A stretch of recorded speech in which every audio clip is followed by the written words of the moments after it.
എനിക്കുണ്ട് എൻ്റെ വീട്ടിൽ. എൻ്റെ ഭാര്യയോട് എനിക്കറിയുന്ന ഒരുപാട് മരണം ഇങ്ങനെ വന്നപ്പോ എൻ്റെ ഭാര്യ സുമയ്യ കടന്നുകൊണ്ടാ പാല് കൊടുക്കാറ്. രാത്രി കടന്നുകൊണ്ട് കൊടുക്കും.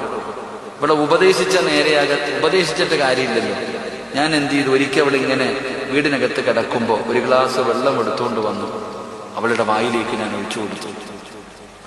അവള് കിടക്കുകയാണ്, ഞാൻ വായിലേക്ക് ഒരു ഗ്ലാസ് വെള്ളം കൊണ്ടുവന്ന് ഒഴിച്ചു കൊടുത്തപ്പോഴത്തേക്ക് ചാടി അങ്ങോട്ട് എഴുന്നേറ്റു. അല്ലാതെ ബുദ്ധിമുട്ട്. എന്തായിക്ക, എന്നെ കൊല്ലാൻ നോക്കുവാണോ? എന്നോട് ചോദിച്ചു, എന്തായിക്ക എന്നെ കൊല്ലാൻ നോക്കുവാണോ?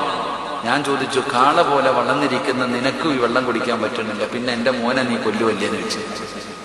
ഉപദേശിച്ച ചിലപ്പോൾ കേൾക്കൂല. അല്ലെങ്കിൽ നിങ്ങൾ ചെയ്തു നോക്ക്.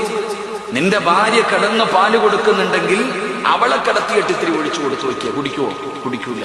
അപ്പൊ ഈ കുഞ്ഞെങ്ങനെ കുടിക്കും? എന്റെ പ്രിയപ്പെട്ടവരെ, കടന്ന് പാല് കൊടുത്തു കഴിഞ്ഞാൽ അത് വലിയ പ്രയാസമാണ്. പണ്ടുള്ള ഉമ്മമാര് പറയും കൊടുക്കരുത്. ഇന്നത്തെ പെണ്ണുങ്ങൾക്ക് മടി.